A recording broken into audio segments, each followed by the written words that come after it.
Suck my little dick. I'm sucking my dick.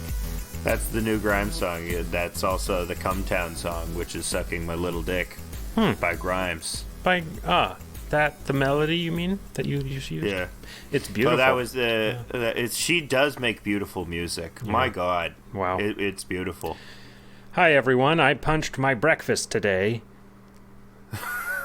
Well, there's a local man punches breakfast. There's the start to the show you've been looking for. I went out to go get my breakfast, and it was a little bit not quite to my liking, to my specifications. So I threw the whole thing in the garbage and punched it with great rage. I was so angry this morning. Frustrated. Did you get it from a takeout place? Got it from a takeout breakfast place.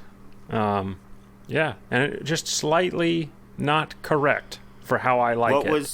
What was subpar about it? Well, you don't really have to get into that, do we? I mean, why? That's why really... it got you so mad for you as to punch. I mean, it wasn't about the breakfast, I assume. I don't know. I guess it was about the breakfast. I don't know. Maybe it was about other things. I wasn't prepared for that question. That is, frankly, asking a little bit for too much information. And I'm offended. It's a little loaded. It was a little loaded.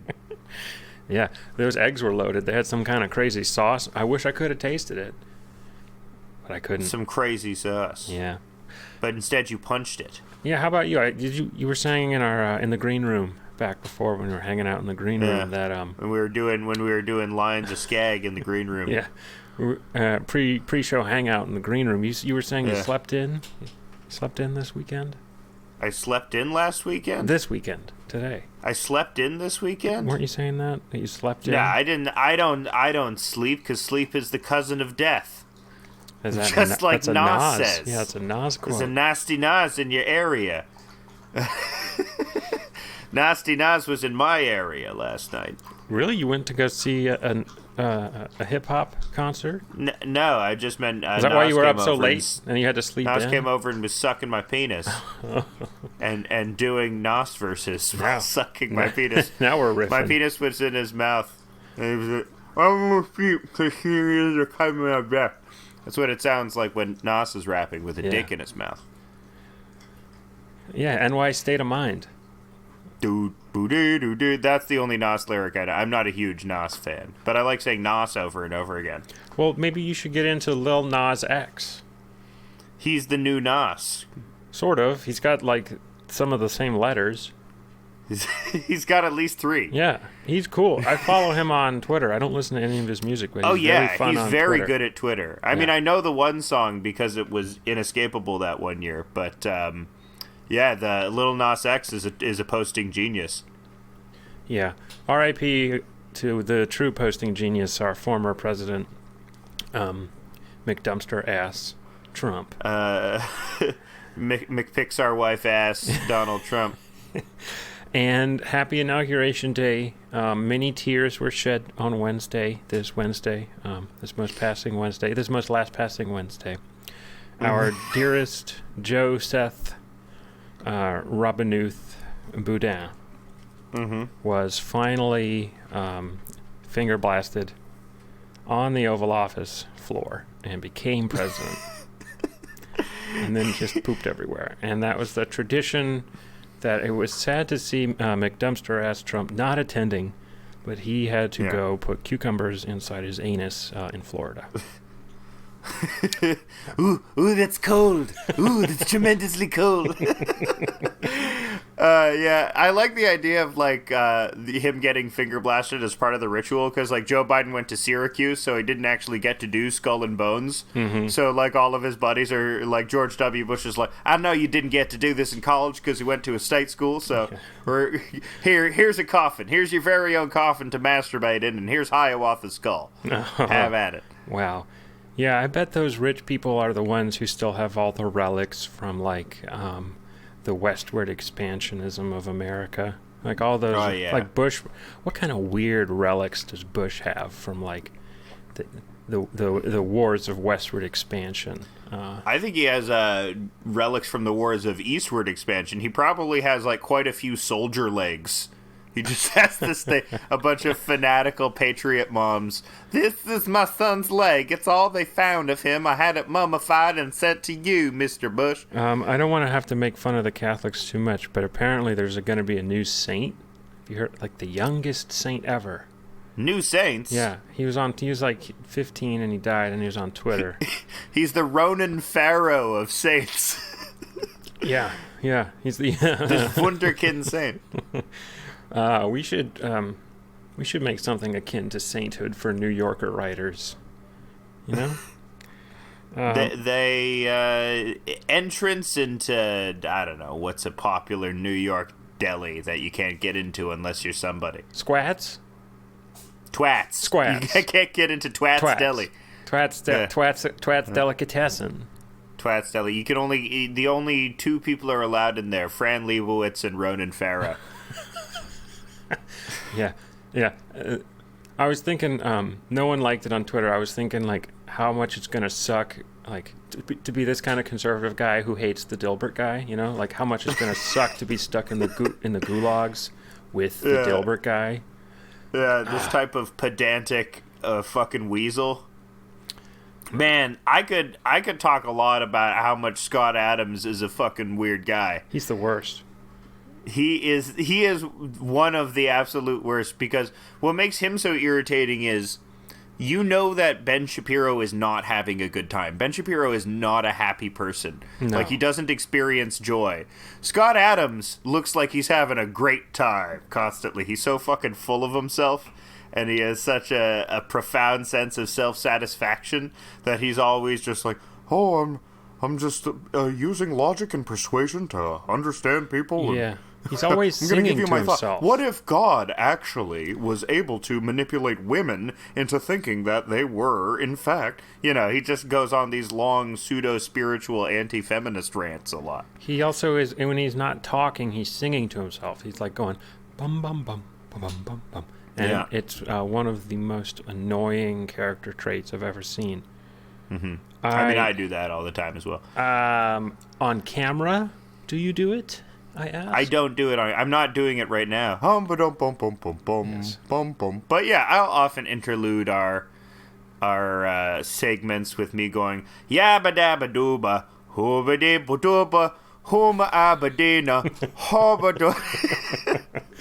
Nice. Hooma abadi. Well, that's my old joke. Is I'm blue. I'm Hooma abadina badai. If I was wiener, I'd die. If I was wiener, I'd die. Yeah. I'm a Hooma abadina badai. If I was wiener, I'd die. Yeah. These are the lyrics to my 5 years too late Anthony Weiner parody. Oh man, it'd be great if he got arrested again. You know? Like the kids he keeps exposing to himself to keep getting younger. He just keeps sending these naughty letters. He can't help himself. He's a lech. He's the real lech, that Anthony Weiner. His name seems appropriate, in fact. Funny that. Here's a new senator, Anthony Penis. Here's a new senator, Joe Cock and Balls. Well, I mean, do you feel different? I was talking to my dad, and he was like, "Boy, I'm so glad that Biden's president." I'm like, I feel different in as much as I'm happy for my liberal family, who feel different. they feel different, and that's enough for me. Right. I like it that my mom is slightly more relaxed. That's nice, but that's all I'm really getting out of it. Well, my dad got the first dose of the vaccine, so he's also feeling pretty good. Yeah, I'm Superman.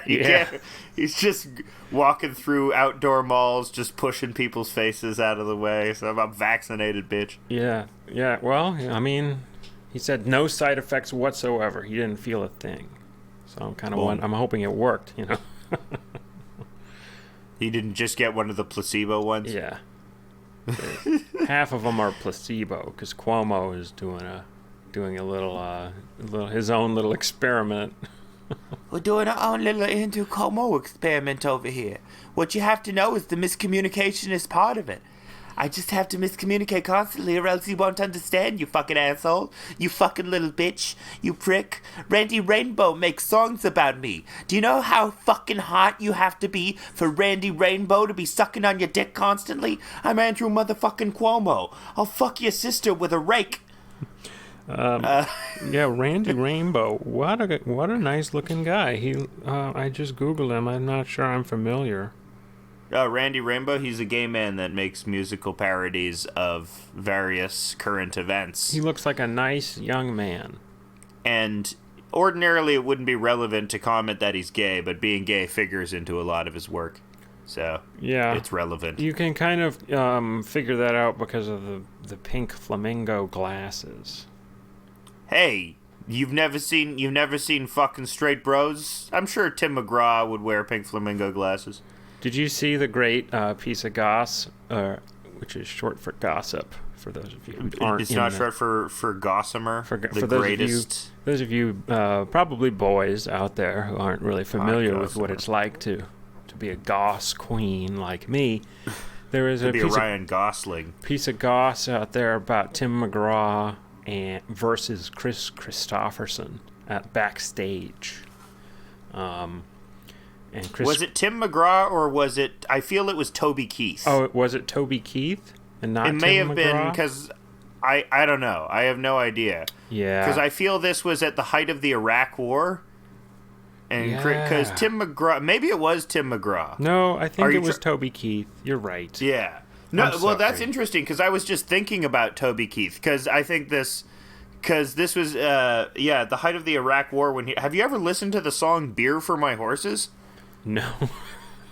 It really gleefully describes like a lynching party, but for Arabs. Like I think it actually uses the phrase "String 'em up, Charlie," and I'm gonna look up the lyrics. Yeah. Right okay. now. So I found the stuff the gossip that was going around, and it is Toby Keith that Chris Christopherson asked, you ever wore your country's uniform? What? Don't what me, boy. You heard the question. You just don't like the answer. So, yeah. I guess Chris Christopherson, like...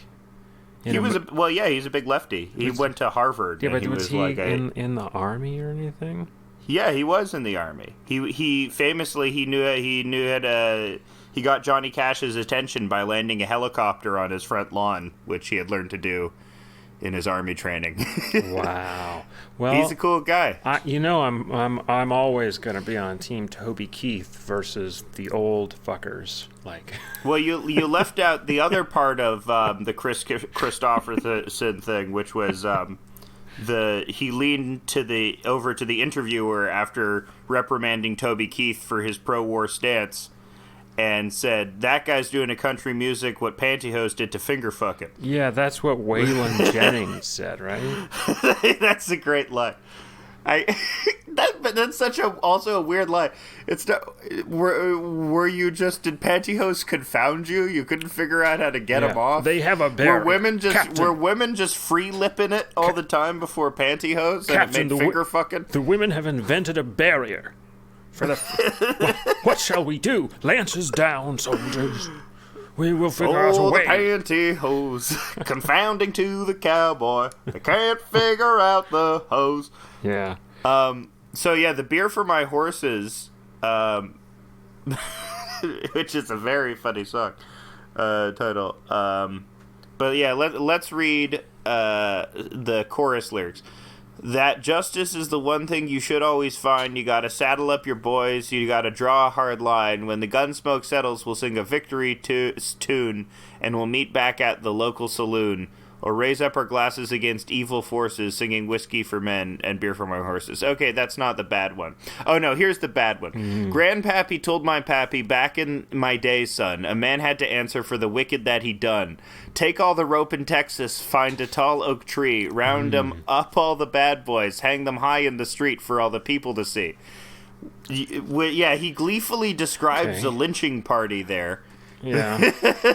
And then applies it to Arab people. Muslims. That's Muslims. So interesting. How 9/11 had the return of a dynamic that I'm reading about now in a book called The Dawning of the Apocalypse. Ooh, by the Dawning of Gerald the Horn, Apocalypse. by a professor of history at the University of Houston named Gerald Horn, where, he sort of has a theory about white supremacy and its origins having to do with the Ottoman Empire and Islam being so scary of a force that Europe had to turn to America. Or turn westward instead of eastward. And then 9/11 is sometimes thought about as like a switch back and to that old way of thinking, with the second Iraq War being kind of like a crusade.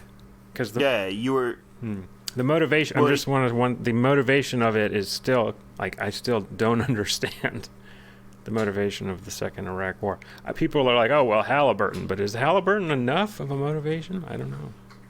No, it was ideological. I think that's why it was so powerful. It was both. It was at once both a money-making scheme and also based in this, like you said, ancient Crusades mentality. The other book which talks about this and which is influential is The Clash of Civilizations, which I haven't read, but I know is very influential on how, like, a lot of modern foreign policy was sculpted. As the idea that we are in this sort of war between us, the vision of the future, and the backwards barbarian forces of Islam, And you're saying that initial struggle is the beginning of what we understand to be modern white supremacy. I don't know. It's still coming together. I haven't finished the books, and I'm not saying it. This guy's saying it. Yeah.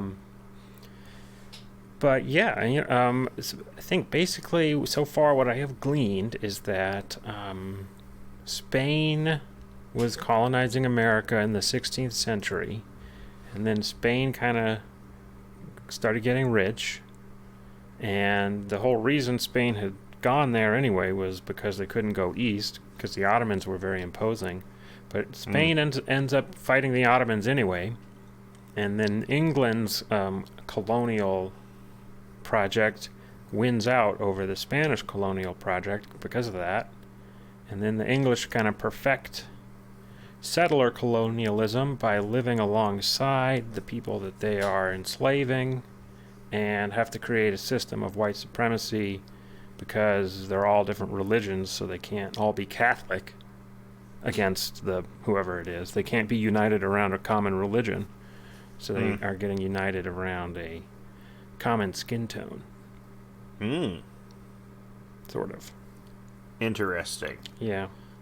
Gerald Horn. Cornel West praises it on the cover. Yeah. It's a good book. He's a Marxist. I haven't read a lot of Marxist history, so it's pretty fiery. It has some fiery parts. He blames the Jews a little bit, but there's a lot of blame to go around, and he talks about how the Jews are expelled from England, and then they're expelled from Spain, and then they're expelled from France, and and then they settle in Africa, and then some of them are actually with Columbus going to America. Well, Jewish people are they're a very necessary ingredient in a lot of white supremacist ideology because they're the adversary race. They are like the anti-white people, where because that's what people like Goebbels and fucking Mengele thought. They didn't think of the Jews as necessarily. They did think of them as beneath them, but they also thought of them as the only people that could oppose the master race because of their devilish craftiness. So. How infantile humans are. Mm-hmm. We're little babies. Yeah, we like to got categorize. Little baby brains. They're our enemy nemesis. We have a nemesis race. Yeah. They're just bored. Why we have to make? We're making it all about race. Instead, we should make it all about foot size, asshole size. What should we make it all about? What? How should we separate people? Yeah. This whole race thing isn't working. This whole separating people by religion thing isn't working. I'll go with butthole size. Yeah, butthole size. Everyone's just like, we shall, like, the tiny buttholes are shunned. No, they're the ones that are preserved, and the large butthole people are shunned. Okay. And everyone's just walking, just flaring their asshole everywhere, just walking backwards in order to show that they have a tiny butthole. Yeah, we start walking on all fours again. Yeah. We're just regressing. Yeah. Turning back into apes. That is the tenor of society. That's the meme of the last year is return to monkey. You know. Is that what's going on? Is that yeah, where all that's the been normal? A powerful meme. Is that where all the smart people have gone? They've returned to monkey.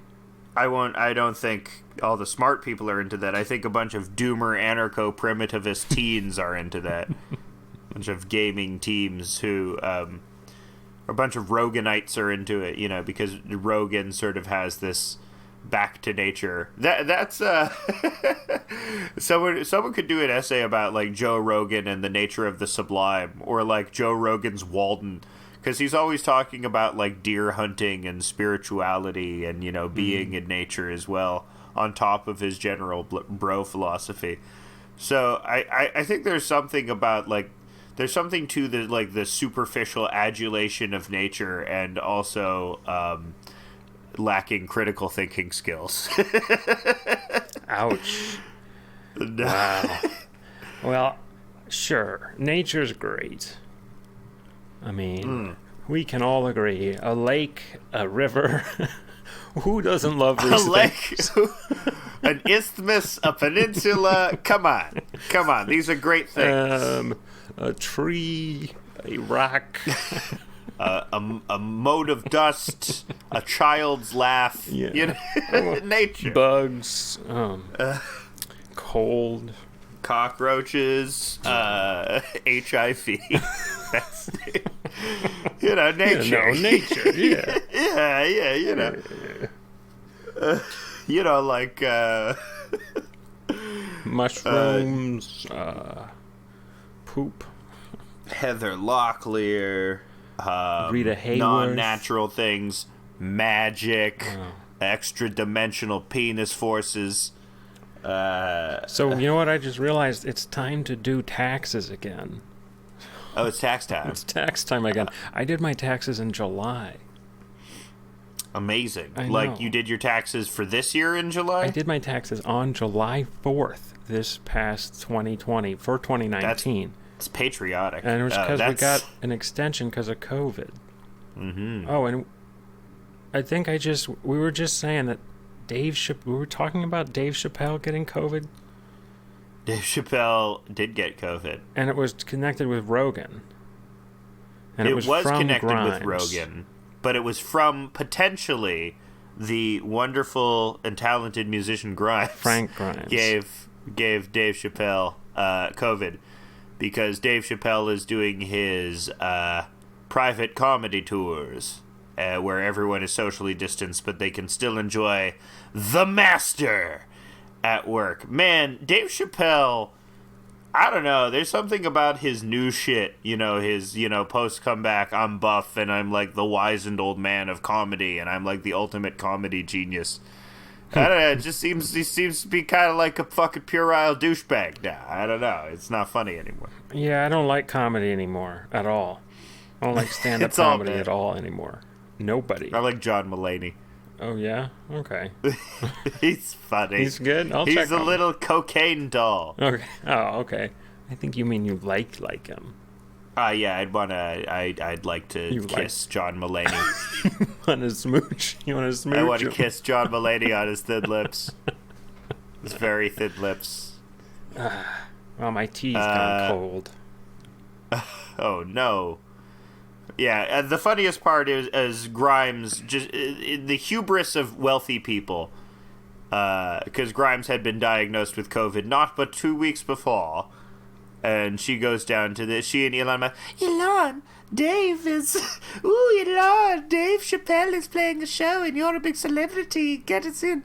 And Elon is like, yes, my sweetie pie, we shall go to Austin, Texas, and he shall find Dave Chappelle. Don't they and want we to shall say he is awesome sauce. Like, Joe Rogan has moved to Austin. Dave Chappelle has moved to Austin. I think Elon Musk wants to move to Austin. I feel so bad for those poor Austinites. They wanted to keep Austin weird, and now instead it is lame. Yeah, it's turning into It's what happened to San Francisco. Yep. Or Portland. Yeah, the people from Portland comment on the Portlandification of Portland. Portland didn't used to be like that. It used to just be like this gross port. Okay, well, Portland... that was it. Portland is now a hotbed of Antifa, so... That's the funniest shit. It's because there's the most left-wing people and the most Nazi people in America can be found in Portland. It's like a theme park for doing Nazis versus Antifa. It's crazy. That would be a great episode of Portlandia where Carrie Brownstein and Fred Armisen are playing skinheads. And they're going around with Carrie Brownstein is playing Andy No. We should make that theme park. Portlandia theme park? No, Nazis versus Antifa. Yeah, maybe Portlandia theme park and Nazis versus Antifa would be one part. Mm-hmm. But yeah, we should get into the theme park industry. Well, you're just saying in general we should make a theme park. Yeah, we should make a theme park. A dangerous... Yeah, a dangerous theme park. Like Action Park? Yeah. In New Jersey, that park where a bunch of people died? Yeah. There's a park in Texas that beheaded the son of a congressman. That's pretty intense. Yeah. There's a great article in Texas Monthly about it. Let me recommend the long-form articles of Texas Monthly. Shout out. They're great. I highly recommend them. There's a great story about a girl in Texas who poisoned her own dad. For what reason? Dad was a jerk? No. Not even. Just did it one day? Yeah, just did it. She was unhappy about leaving her mom, so she just poisoned her own dad. Well, that's a reason. It's not a great reason. Good story. I recommend it. Google away. Poisoning your dad. I don't hear your fingers I poisoned my Googling. dad with my toxicity. Oh, no. Oh, no. What happened?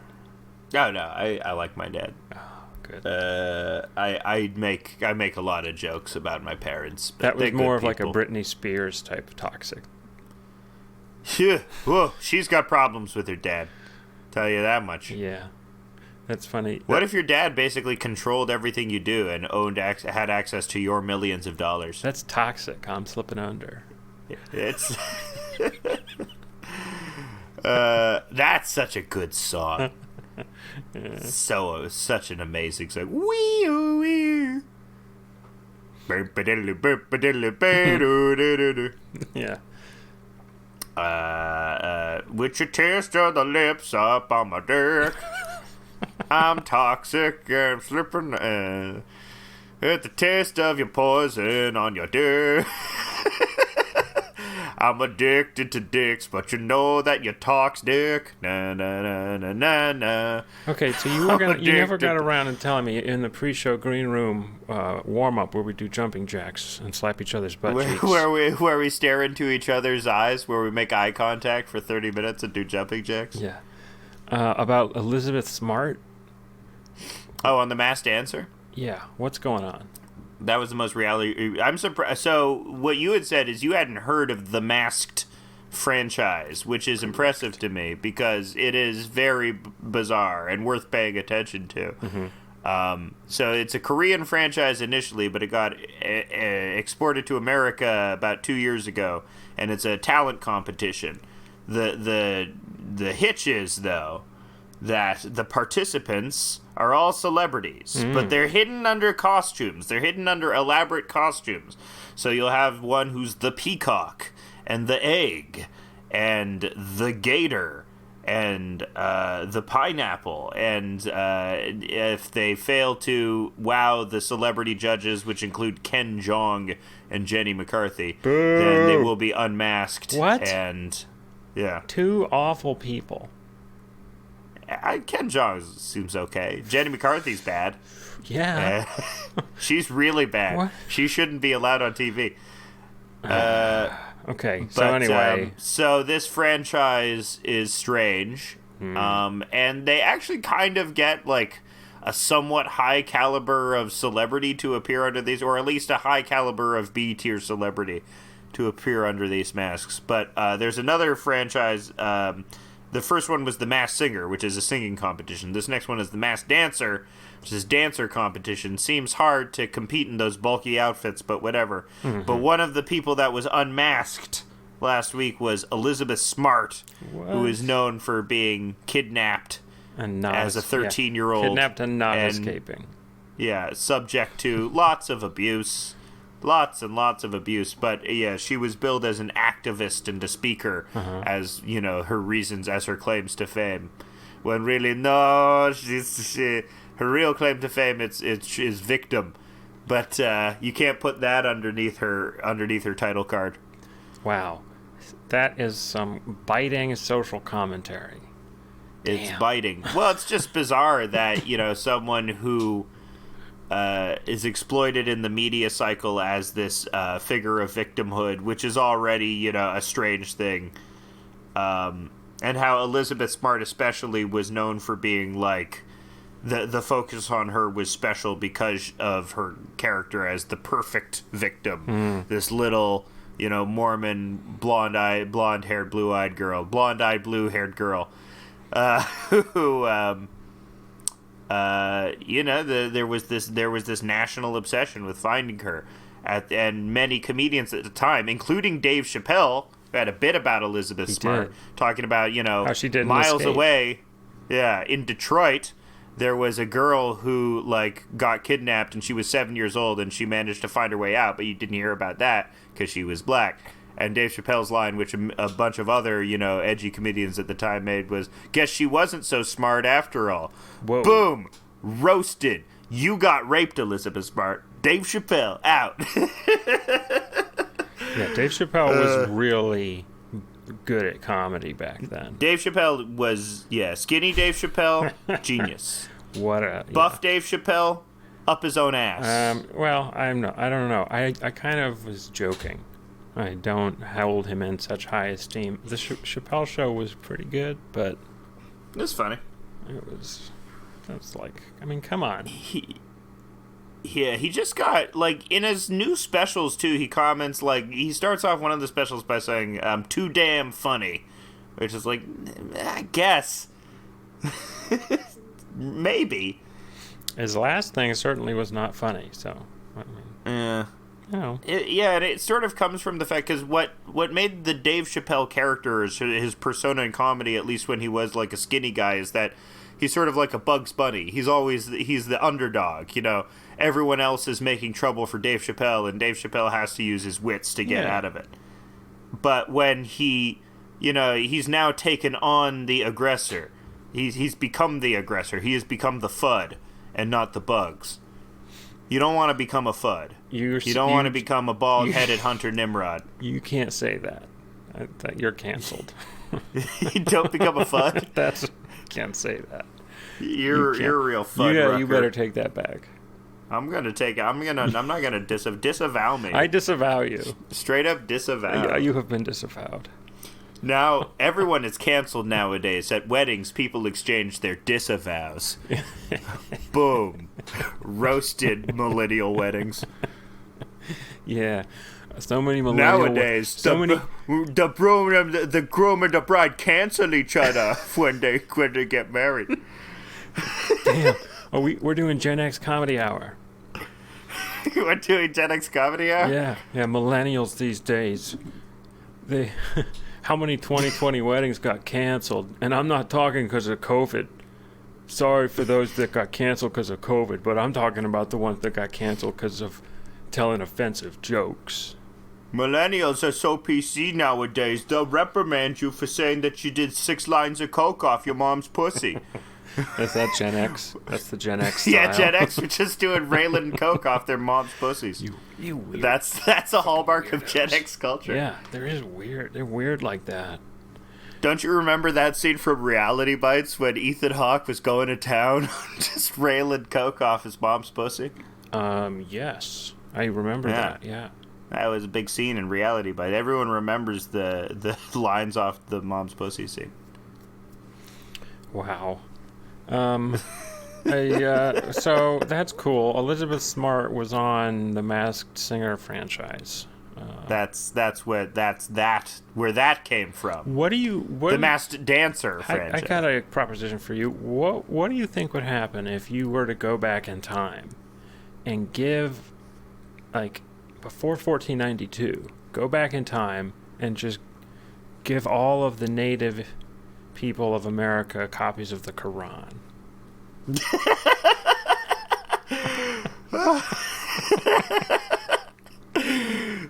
This HBO series, HBO alternate history series, written by the guys that wrote Game of Thrones. What would it be called? Executive producer General Michael Flynn.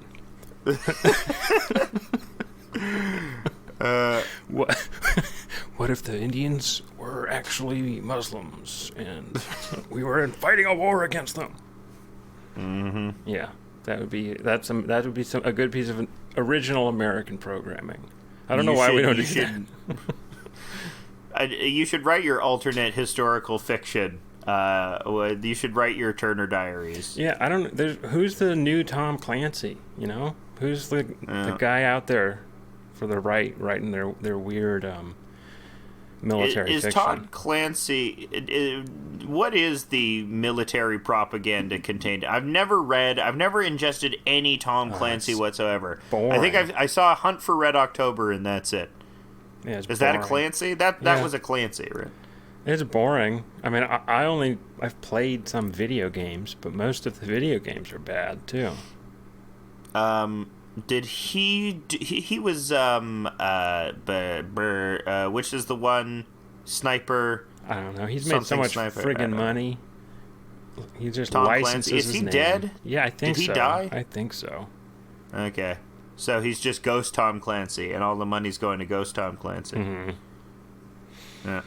That would be funny if, like, they made, like, a Tom Clancy book. The military forced whoever's writing Tom Clancy books to incorporate the F-35. You really need to hype up the F-35 in this one. You know, just say it only decapitates 3 pilots in this one. Are they having that problem? Are people dying? Oh, well, you never heard about the whole debacle of the F-35 and, like, that as a symbol of the general waste of the American military? I think I heard of it. I think I blacked it out or something. It was just an experimental jet that they kept sinking money into. I think they still over are, and over and over right? again. Yeah, they still are. It's like this ongoing, endless money pit for the American military. And, like, it's after, like, 20 years of engineering and construction, it famously would decapitate pilots if they chose to eject, like, a quarter of the time. Cool. A design flaw. Hey, that's cool. I mean... But it cost something like it's cost, like, literally billions of dollars to fund this. Like, more like $350 billion to do R&D for these fucking fighter jets. That'd be a cool movie. I just thought it would be like Top Gun plus Hereditary. Okay. And Tom Cruise just gets beheaded immediately by an F-35. Yeah. And then he appears in, like, Goose's nightmares and, like, Goose's payment or something like that. And then it just turns out everyone is in a cult except for the main character. Yeah. Yeah. But it's a fighter jet cult. Yeah. Well, it's just a devil cult. I mean, sure, they do fighter jets because that's their job. And, just like the job of the lady in Hereditary is to make little dioramas. Their job is to shoot bombs. or drop I wonder bombs. if that was a Charlie Kaufman reference. What was the dioramas? In Hereditary, the main character played by Toni Collette, makes little dioramas as part of her job. But also in the movie Synecdoche, New York, the Catherine Keener character makes tiny little miniatures. That is her role in the movie. And she plays a very similar role as a font of familial trauma. And so there's something about putting your life in a microcosm and the idea of you attempting to control or reconcile your terrible family. Yeah, it's making me think I should get a dollhouse. Yeah. Make my own dream house in miniature. Yeah. Reconcile everything about the dude version of that is getting really obsessed with trains. Yeah, I'm gonna build a tiny train town. Yeah. I'm the mayor of the tiny train town. Yeah, I get that impulse. I just want to cover a wall with TVs and stand before it. You know? Praise the god of TV. Yeah. Leave a bowl like Calvin from Calvin and Hobbes. Leave a bowl of warm tapioca representing my brain as a sacrifice to the TV gods. Mm-hmm.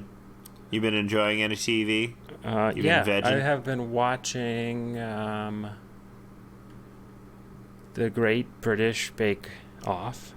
Really? Yeah. You're into Bake Off now? Well, I wanted to watch the most recent season because it happened during coronavirus, and they don't talk about it enough. I was hoping for them to be like talking about it, but they don't mention it once.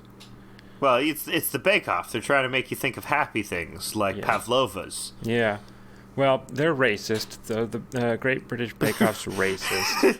How is the Great British They Bake kick Off off racist? all the black and brown people first. Well, you know.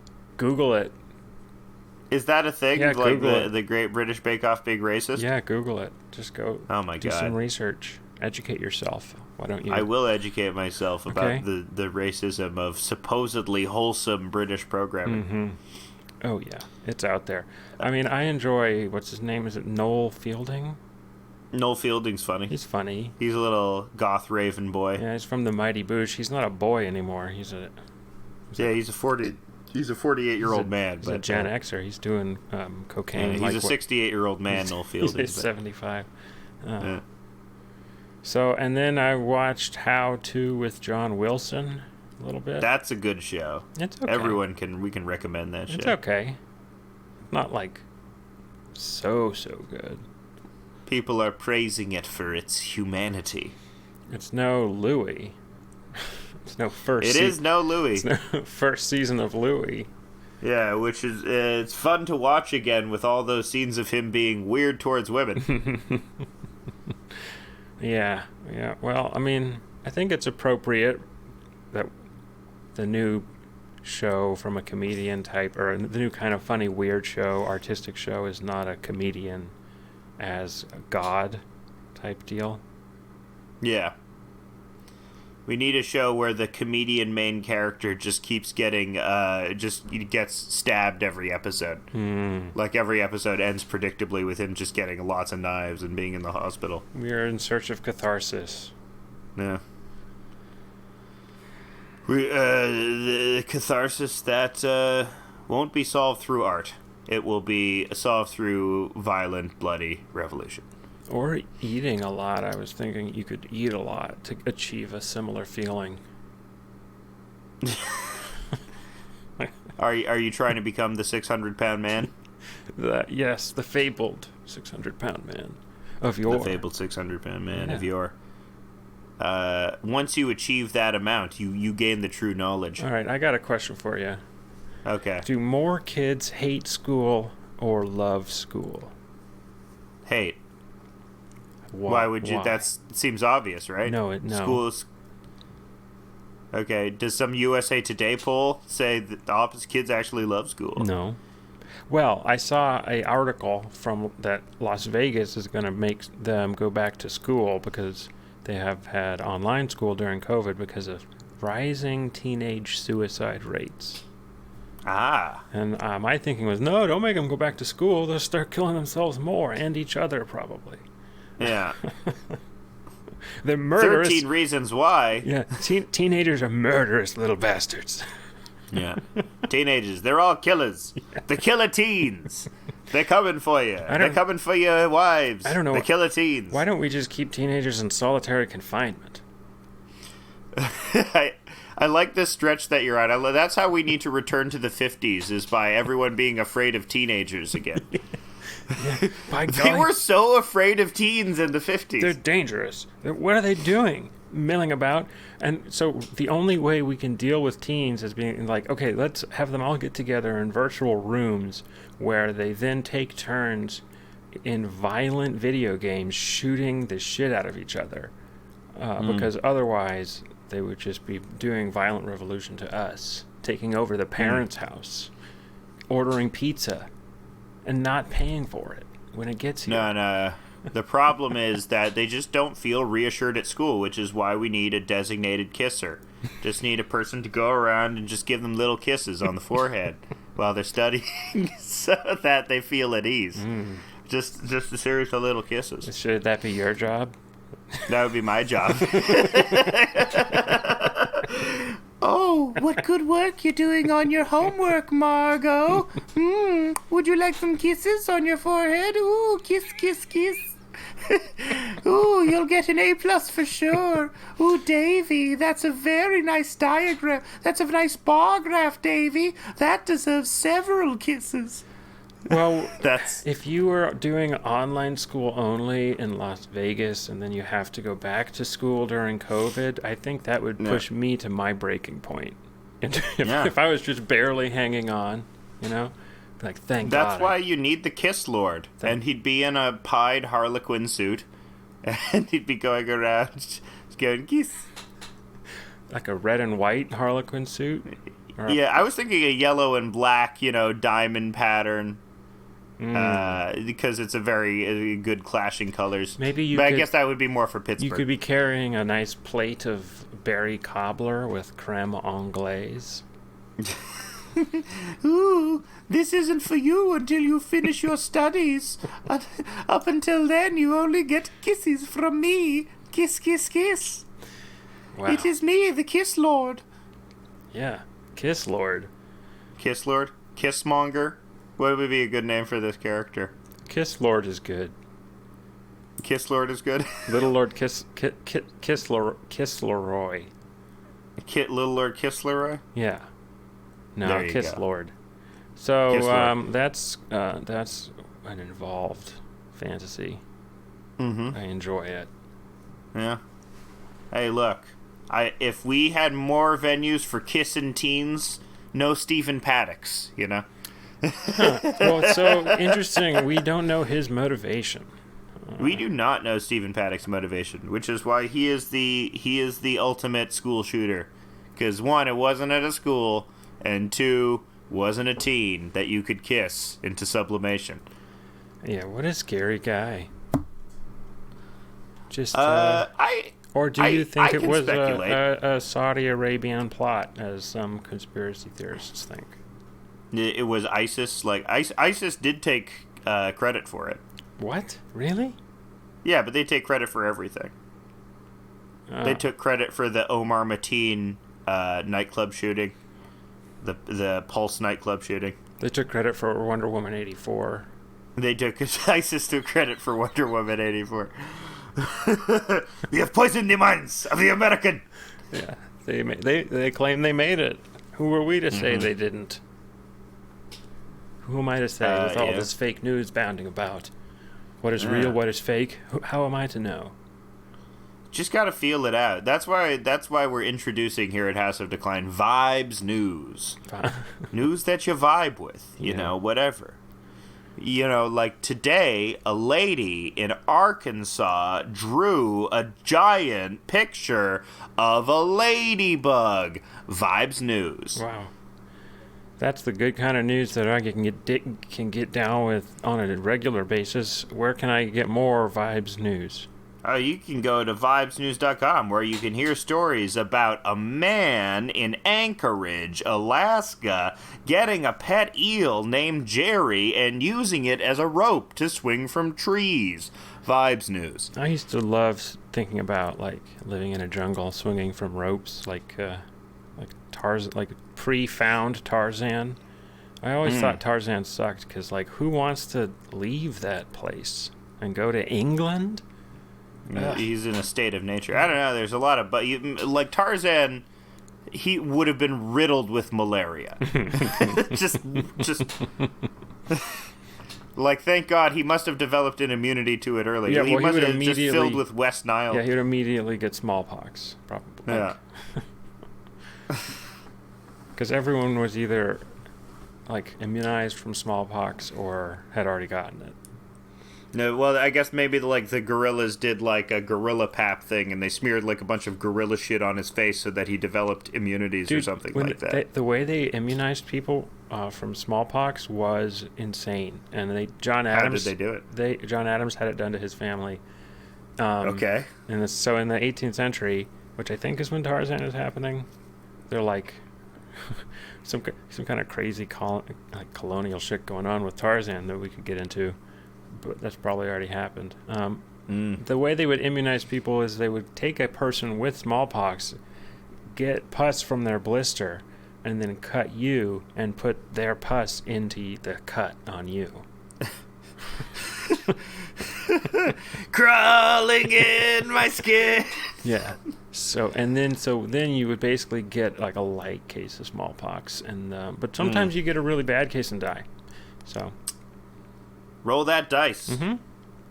Kind of like what we're going through today with the coronavirus vaccine. Except that it's 100% safe.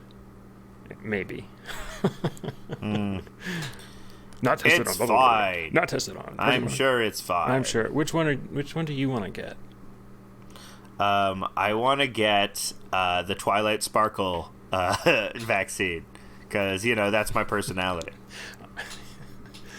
Okay. Are there multiple vaccines? Yeah, dude. There's many vaccines. What kind? Okay, so Pfizer's got one. Moderna's got one. Oh, different companies are making. Well, vaccines, yeah, but the Oxford one in England is different. That one's with AstraZeneca, and that one AstraZeneca. That one's not the same kind at all. And then the Russians have a vaccine that's called like Slavitol. We combine Slav and having it all. And that one's kind of only 60% effective. And then the Chinese have a vaccine that they're doing. And yeah, so there's a lot of different vaccines going around. A lot of competing vaccines. There's the Johnson & Johnson one. Duke it out. There's the Johnson & Johnson one. That has not come out yet. That one's thought, I think, to be really good up the butt. New vaccine just dropped. Yeah. In my butt. Yeah, that one's a butt one. Yeah, the only one that's specifically designed for suppository use. Yeah, that's the one I'm waiting for. I like to do butt vaccines. Butt vaccines. Yep. They're coming. Well, the danger is that your butt can become autistic. You stop shitting right. You can't shit right. Yeah. My bus only shits when the trains come. It shits on a train schedule. It only shits in prime numbers. My autistic butt, you have to throw a bunch of toothpicks on the ground, and after counting it, then it can shit. Definitely good depiction of autistic people. Definitely exactly how it Rain goes. me.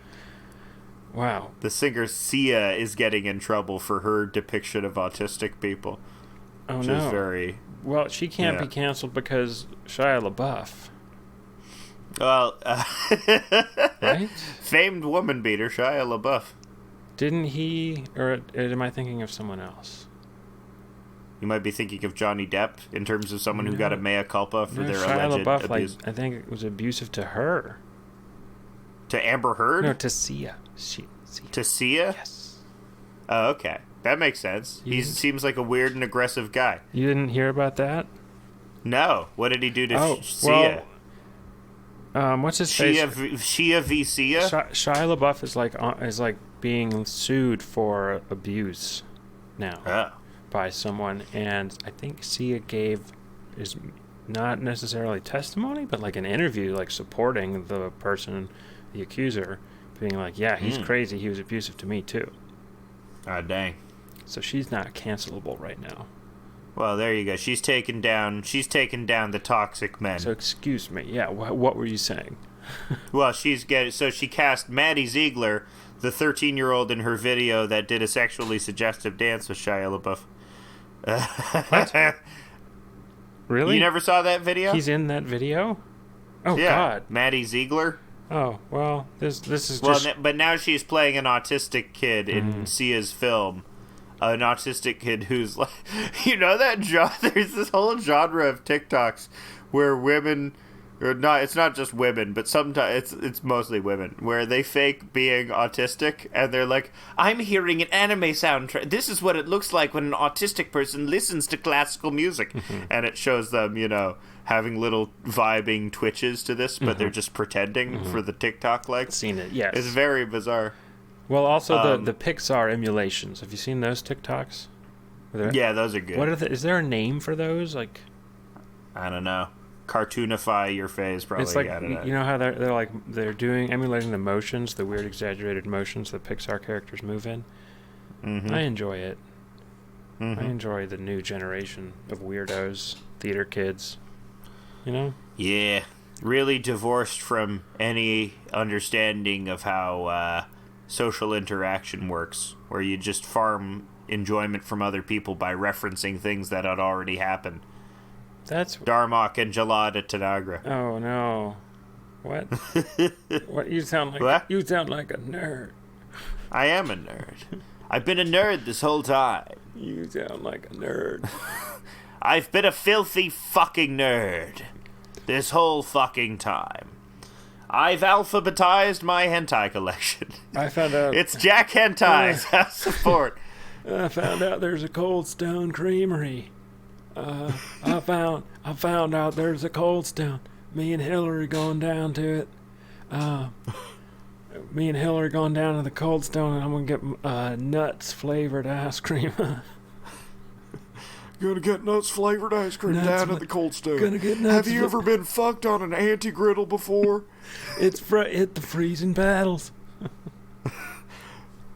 I couldn't get flaccid on it. That's how hot I run. Man, yeah, I did just find out that there's Cold Stone in my town. Cold Stone in your town? Are you going to get some anti-griddled ice cream? I really want to go get some ice cream with candy slapped into it. It's just good, and I hope they have a drive-through. Oh. The Book of Revelations foretells the coming of the anti-griddle. And, he shall resemble the griddle in his appearance, but he shall precipitate the end of mankind.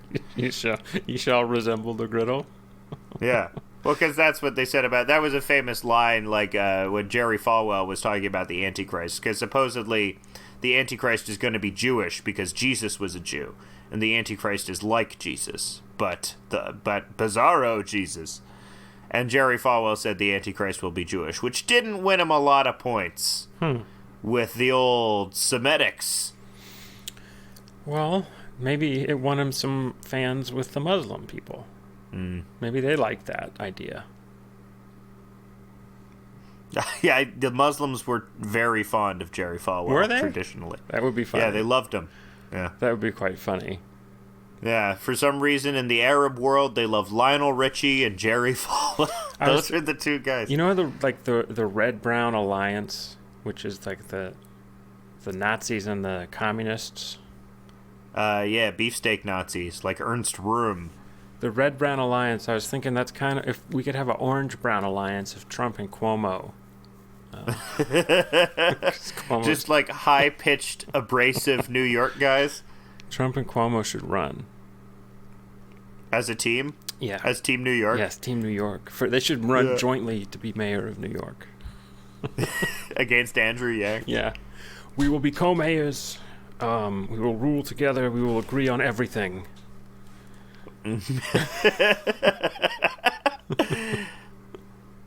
If you don't think I can get along with Donald Trump, he's very agreeable. Cuomo is really... He is the lib answer to Donald Trump.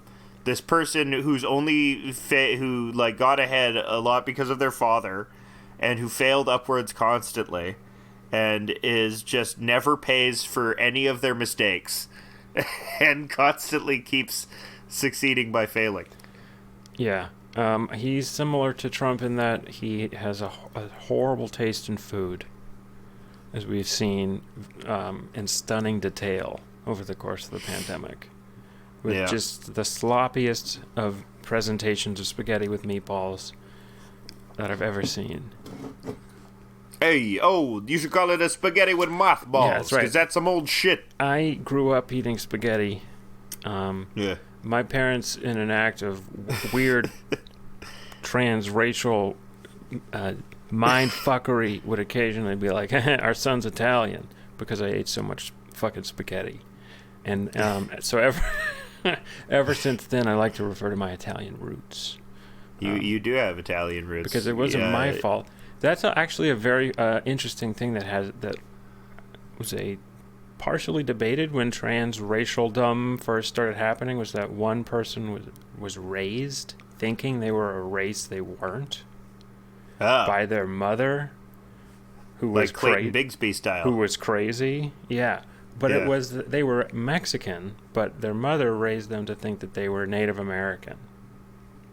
Okay, so Elizabeth Warren, except not Mexican. Not really, because she doesn't physically appear at all anywhere plausible enough to be 100% Native American. I don't think she claimed to be. She was straight up claiming to be 100% Native American. I don't think claiming to. I'm Elizabeth Warren, and I get all my rocks off at the powwow. I really don't quite think that was her claim. It was a mistake. It was just a mistake. It was a misunderstanding. How do you like your bannock fried? Yeah, I like the idea of Elizabeth Warren just fully leading into it and saying that, I'm full-on indigenous now. I'm a full-on, Hopi person. Mm. And she just, goes off and just names a bunch of tribes that are nowhere near each other. She's like part Lenape and part Apache and part Lax Qualms. They're from BC. Yeah, well, unfortunately, it could have just been Sunni versus Shia in my alternate reality. Imagine if that had happened. If we had an Islam, this alt history is not impossible. Islam indigenous. Yeah, this is not an impossible alt history. If the Ottoman Empire had been kind of different, or had a couple of different leaders, they were very strong during the early colonial times, but they were wrapped up in Asia and in Israel, and then they were taking Syria and those kinds of places during the settler colonial times. Well, because what the book you're reading would say is because the Europeans couldn't effectively do eastward expansion because of the Ottomans, they were essentially left with no choice but to do westward expansion, and in order to, and white supremacy became part and parcel of this westward expansion. Yes, white supremacy along with pan-Europeanism, that kind of started. That kind of was an idea that preceded it, because the Europeans didn't work together to do anything ever. But they eventually started to work together to do things, some of which was fight the Ottomans, and then it was like colonize Africa together, and then it was like colonize North America, and then they started fighting. Yeah, well, they were always fighting during this time, but sometimes there was a period, a sort of period of like building up where they weren't for a little while. I mean, but there were one or two of them was always fighting someone.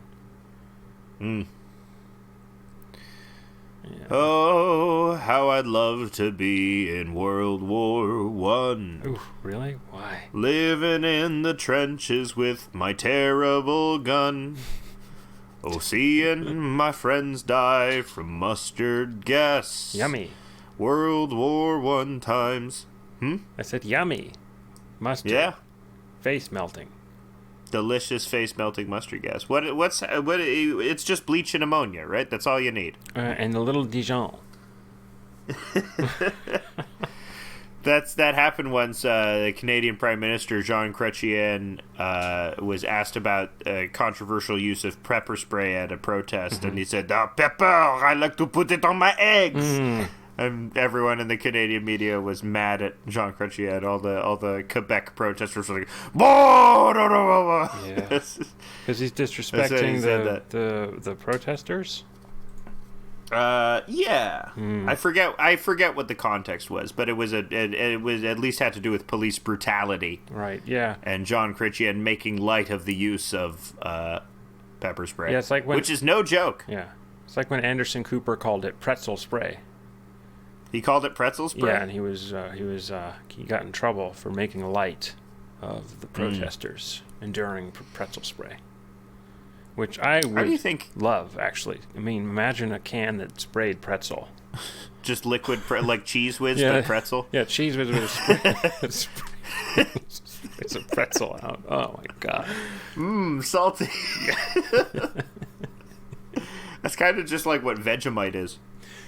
It's not. It's just like a spreadable pretzel. No, Vegemite's not pretzel. No, it's yeast extract. It's salty yeast extract. Yeah, well, I don't know. Maybe that has more of a presence in your life because you live in another country. I live in Australia, which is just Canada. They connect. Australia and Canada are the same country. Yeah, they're in a quantum superposition, so Australia is overlaid over Canada. Did you see that Google is threatening to remove Google search from Australia? Over why? Because they blocked all the hentai? Google is Australia is making a law that would make Google have to pay every time they post a news article or something like that. Ooh, fun law. Yeah. Well, let's see who wins this war between corporation and state. Hint, corporation. Yeah, well, it'll be interesting. Facebook is also threatening to remove service because the law would make Facebook have to pay every time someone posts a news article. Interesting ideas from Australia. That is an interesting idea. Taxing information effectively. If they would get taxed more if the news article is vetted or from a particular source or something like that. Oh no! I think it's any time. Any news article. That's why. So it would just discourage the sharing of news on any social media. It would sort of turn into, I think, forcing Google to start financing the local media. Because I think the people who post the news articles the most are the local media, right? I don't know. Doesn't really make sense to me. Oh, wow. Well, I doubt Google will end up paying for that because Australia, unlike China, can't compete on the global market without access to that.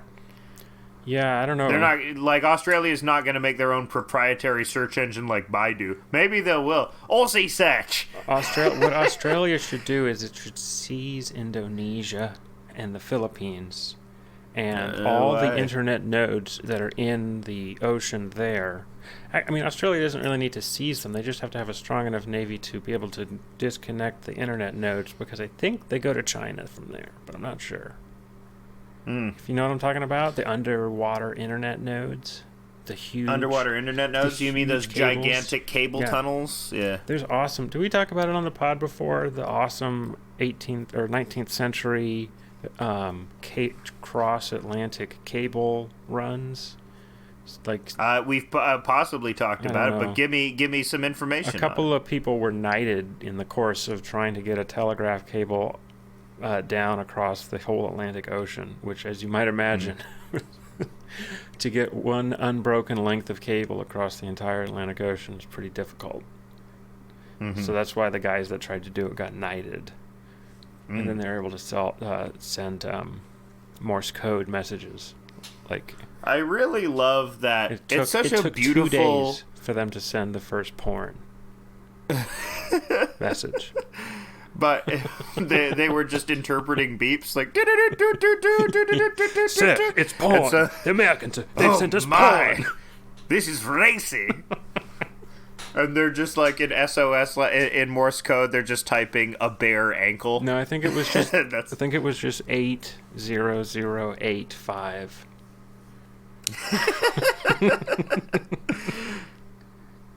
Well, what if we turn this upside down? My word! The first time that was seen, every man in the room had a hard on.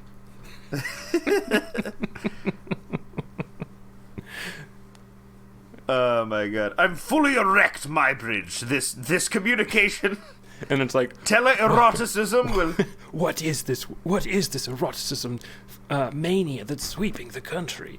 And it's like it first printed in papers, and they like the first laws against the press are done in England because of it. Yeah, because of these Morse code sects. Sects. Yeah. I hate the word sext because it's so hard to pronounce. It also is confusingly close to the word six in Latin. And sect. And yeah. I don't know. Yeah, we should rename sex. Maybe just call it fucking. We should rename sex. Call it fun time. Why not just jolly fun time? Fun time? I know that would be bad. Call it Slurpy Doo. Yeah. Call it Fungala. Call it Borghese. Oh, I watched Call it Tread. Tread? Tread. Tread? What's that about? It's about the guy who made the Killdozer in Colorado and went on a rampage destroying town, and just because he's angry at the town council. Mm-hmm. It's a fun documentary. What did you learn from it? That some people just lose it sometimes. Sometimes we all go a little crazy. Sometimes you know what we lost it. Like the stuff that happened to him wasn't that bad. Like he made a lot of money. He bought a piece of land, and then the town council kind of jerked him around a little bit. And they were like, "Okay, you bought a piece of land, but we're gonna start a concrete plant right next to you," because they wanted to buy that piece of land for themselves. So they started a concrete plant, but it's not that big of a deal. He ends up selling the plot of land and making quite a profit, and then giving the profit away immediately to his family so that the victims of his crime cannot seek recompense from his estate, and then goes on a crazy rampage and destroys every town councilman's town and business with a highly modified Killdozer. That's just what Stephen Paddock had to do. He just had to do property damage. He didn't have to go around. See, people seem as like the motivation is very mystical for Paddock, but it's like, nah, he was just like a humiliated white dude, the most dangerous type of person on earth. Yeah, something bad must have happened. Well, it was reported before that he had just had a significant amount of gambling losses, like more than usual. And even if if his head was still above water, type of personality like that, you're gonna say these gambling losses are infinite and they define me as a human being, and rather than admit my own failure, I'll go out doing what I love. That's kind of why I punched breakfast.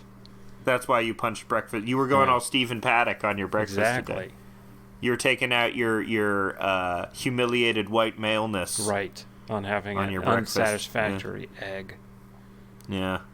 I was promised everything by society. I was promised good eggs by society. And I get these mediocre eggs. You'd think $13 would get you some good eggs, but nope. Yeah. You'd be wrong. And that's why I'm going to kill Dozer. I also threw a couple of dollar bills in along with the breakfast and punched the money as well for the symbolism.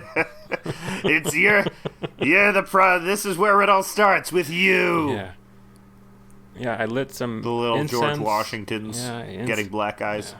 What? I also lit a little incense. I made a whole ceremony. So. All right. That's that's the new religion. People been trying to find a way to replace God after he died when Nietzsche killed him with his big German dick. Yeah. And We do it with breakfast punching. That's the new religion. Mm-hmm. That's why all the buffets look so ragged around the hotels of America. Yeah, because of the all the clerks, the big new breakfast punching religion. Yeah, well, all the clerks and the cleaners get their anger out by punching the breakfast buffets every morning. You watch any of the inauguration?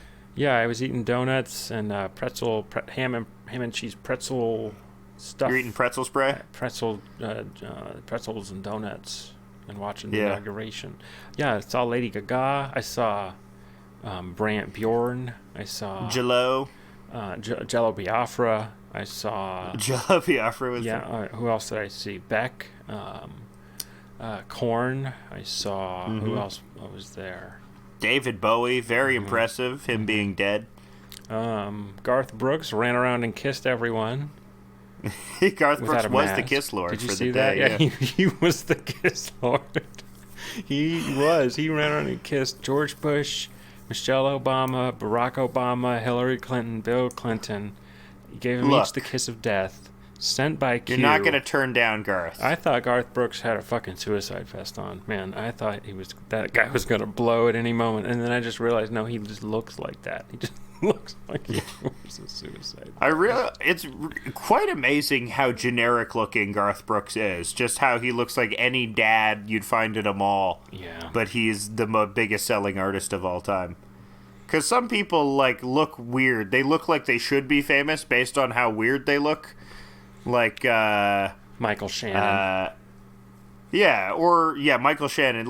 Man, you're too weird looking to not be famous. Or Axl Rose, is he was always going to be famous because he's just so fucking weird looking. Yeah. Man, fucking everyone talking about the poetry girl whose poem sucked, but it was vague. So people liked it. Yeah, I don't care about poetry, so I thought it was fine. I guess I don't know. I shouldn't say I don't care about poetry, but come on. It's a lot of Kingdom Hearts dialogue, and that was sort of like the tenor of Joe Biden's speeches. I know, in my heart, America is light. She kind of went to talk. She kind of just talked directly about democracy. So no metaphor. Healing the divide. No real metaphors to be had, right? I don't know. That's fine. Yeah. Sewing up the gash. Did you hate it? I don't know. I didn't hate it. It's what did I expect? There's nothing to hate. If you were expecting some sort of profound, beautiful thing, then it's an inauguration. It's supposed to be geared towards the most amount of people possible. So you're going to end up with something lowest common denominator and bland, which is what you got. But I guess it was what people anti-Joe Biden. It was like anti-Joe Biden. Yeah, that would have made me happy. Yeah, if she was they secretly got a Bernie person and was she was just like Bernie would have won. That would have been a very funny poem. Yeah, should have been Bernie. Bernie would have won. 420 Harambe. Drop them. Whoa. Once the Zoomers are in power, first Zoomer congressperson. What do you think about Madison Cawthorn? Madison Cawthorn? The bizarro FDR? Yeah, the Nazi FDR. Yeah, he is the Nazi FDR. He has an Instagram post where he's like, finally, my dream, I'm visiting the Eagle's Nest in Germany. Where the I'm standing where the Führer stood, and he's like, I just love history is all. And I like the idea of he wears leather Nazi leather outfits. Yeah, he looks like a Nazi. Has the Nazi haircut. He's very far right wing, and he's paralyzed from a car accident.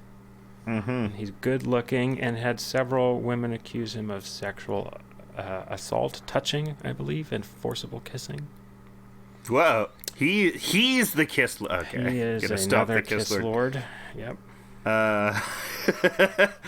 I like the idea of him and Dan Crenshaw running on an ableism, an anti-ableist Republican ticket of Nazis. Yeah. we are the disabled Nazis. Feel pity for us.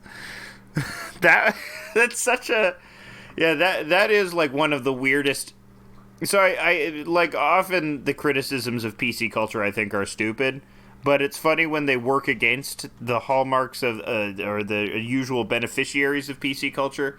And a good example of that is like the time that SNL made fun of Dan Crenshaw, and then Pete Davidson had to fucking apologize to his one-eyed fucking face on TV the next day and say, hey, this guy's fine, actually, when in reality Dan Crenshaw's a monster, and it's okay to make fun of the physical appearance of monsters. I think. Whoa. I think that's fine. I don't know. I don't know if I agree. If shouldn't body shame. No, if it's ever wrong to make fun of the physical appearance of anyone. Taking the high road on I'm taking the high road. I think God. you can body shame everyone. Can't body shame pregnant women. Who? Pregnant women. Yeah, I guess that's taboo. They're off limits. Only if you're trying to be really funny can you body shame pregnant women. Only if you're like one of two British comedians. I believe. Who's that annoying one with the shows? That one. Catherine Ryan? I don't know. You know who I mean. Sandy Toksvig? I ate an entire jar of Nutella with a knife.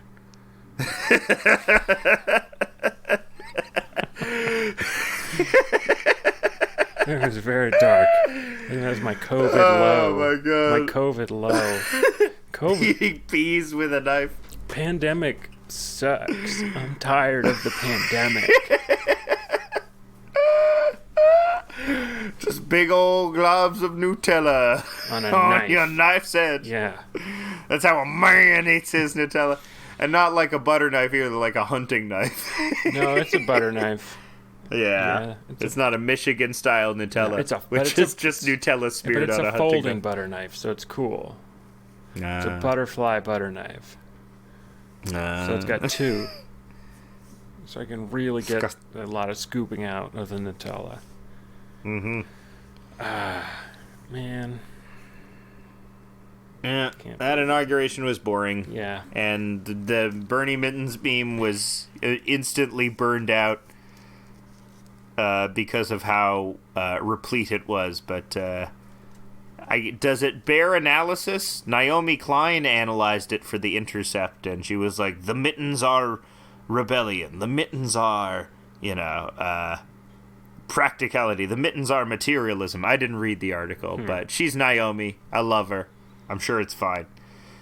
Wow. You love her?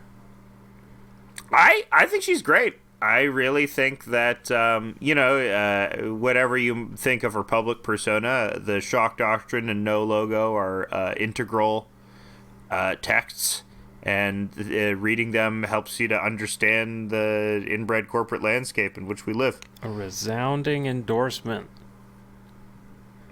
No, I think everyone should read the Shock Doctrine. The Shock Doctrine is really, really, really helps you understand the world around you, and the way that modern capitalism operates. And how it tases your nuts. Well, it is just disaster capitalism, like things like the capital insurrection. People pray for a certain type of capitalist prays for those types of events because that's when you can create a sense of uncertainty, which is where change and new legislation happens. And, you create a bigger security apparatus so that more private contractors can take advantage of government contracts to supply this security apparatus. And it's all this, gigantic Ouroboros that whose the only input it gets is just tragedy and fear and harm that are born from these, negative black swan events. So, I think it really spells out the tenor of this world we live in, where there are constant crises that destabilize us and prevent us from being politically active, while simultaneously enfranchising the capitalist class to take advantage of the sense of loss and fear from these crises. And it's great. It spells it all out. Hard agree. Have you read the Shock Doctrine? No. It's good. It's one of the 3 books that I've read actually too. So cool. Well, I will probably. I can maybe buy it. I bought too many books, so I'm on a book buying pause. But I did buy some more books. I have to confess. Mm-hmm. I'm not gonna tell Become you. a bookman. Become one of those obnoxious people on Twitter that post the books they read this year, and it's a big pile. Yeah, and one of my friends. Yeah, I read. Yeah, one of my friends did, and it was way more books than I read. I was like, damn it, I only read 5. But it was 20. Just several different editions of Harry Potter. No, it was not. He was like, yeah, I reread Milton. I reread Dante. Oh, who cares? Yeah, I did Virgil. Old shit. And I'm like, wow, Virgil, man, lame. I read a big book about what if history was different, in a cool way, with action. Which is, of course, the book about the indigenous people converting to Islam. No, that's that's the book I'm thinking about writing, which would be cool. Yes, yeah. Yeah, the Jihad from Within. In 1776. Yeah. Jihad from Within. Yeah. It's gonna and it's like how and so then, because then what happens is that the part of the reason, another reason they were searching for slaves basically, and slaves that once African nations. Senegal in particular, completely converted to Islam, they weren't as much able to use conversion as a reason to enslave people. So they were on the lookout for non-Muslim indigenous people to enslave. So I was thinking maybe if the native people of America had learned about Islam, they could have resisted. But who knows? Well, so that's a very interesting theory. So Islam gave communities the ability to resist the influence of the white colonialists. Yes, sort of, a little bit. I don't know.